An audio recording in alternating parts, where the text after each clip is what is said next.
temo soko tiende ir jomasawa kaluore koda kaka wanyalo wacho ni Enofil noselalo jomasawa kaluore ni Rigathi onge kore sirikal. Kata kamano penjo en ni bende Uhuru Kenyatta nyalo konya diera mondo med mako jomasawa e kinde makoro ang'e ni kila ng'ato to wang'e ng'iyo mana 2027.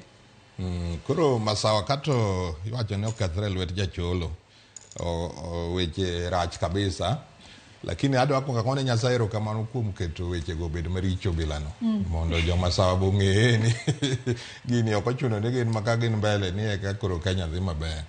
Apa ni gibro lana lesson ni Kenya oting'o ji mang'eny te manyaka ji riwre. Gik masane gigoyo koko ni ok gidhi ka ker biro kia ok gidwa winjo ne mago wane wasetimo te gi ker ni mang'eny bende thurwa kucha ma koro tinde wanto koro wan experience koro gibilie matin tamruok winjo ker girigo.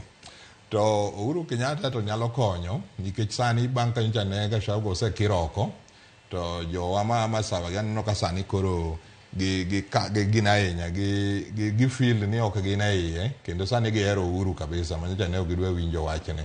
Koro ging'iyo ng'ama nyalo telo negi, gicheko ni to Gachagua ni biro terowa to gini jomo ongega ka giseyiero ng'at achiel manyalo duoko gi kucha to gidonje toke kabisa.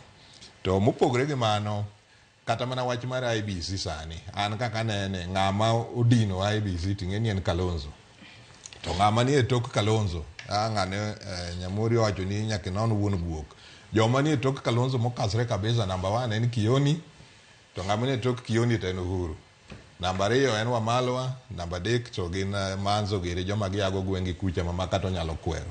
Koro ang'eni Uhuru koluongo Wamalwa gi Kioni gi Kalonzo to IBC wachne itieko mne chieng'no. Koro Ruto ng'eyo ng'ama nitie gi baton madiyo manyalo sudo gino kamano. Iwacho kanyo makare ahinya kata kamano to kotudore koda yudo jomasawa, yudo mbulu mar jomasawa bende onyalo konye adiera. Yudo mbulu mar jomasawa to ng'eny gi apano osedhi to koro ng'eni en go kwano mar percentage kaka nene nikech ok obi yudo 87% mang'eny moko mane oyudo kaka, lakini kaponi iwito gi duto to dok bende tek. Koro nyaka chak imanye 20-30% moro. An aparo nikech Kioni osebet ka nuoyo kabisa ni kata mana Gachagua licho sani ne en osiepo Uhuru ni giwuoyo go Uhuru to pok giwuoyo. To Kioni kowacho ni jogo pok wuoyo tapane owacho adier. Koro jok moko mane masanja mane Uhuru miyo jakom e kura mokadho ka to pod onyalo mana yudo. Mar ariyo kanisa masani wuok mager ha bende ng'eny gi molo kaka jo Catholic gi apani ng'ane nyalo kwe ne majno. Jatend piny machon nyalo kwe ne majno. Koro en a smart strategy ka Gachagua osewuok ng'ama koro is the next best manyalo konye apani en mano Uhuru. Wach machielo mabende ne liekore ne gilose en wach ni mar opposition.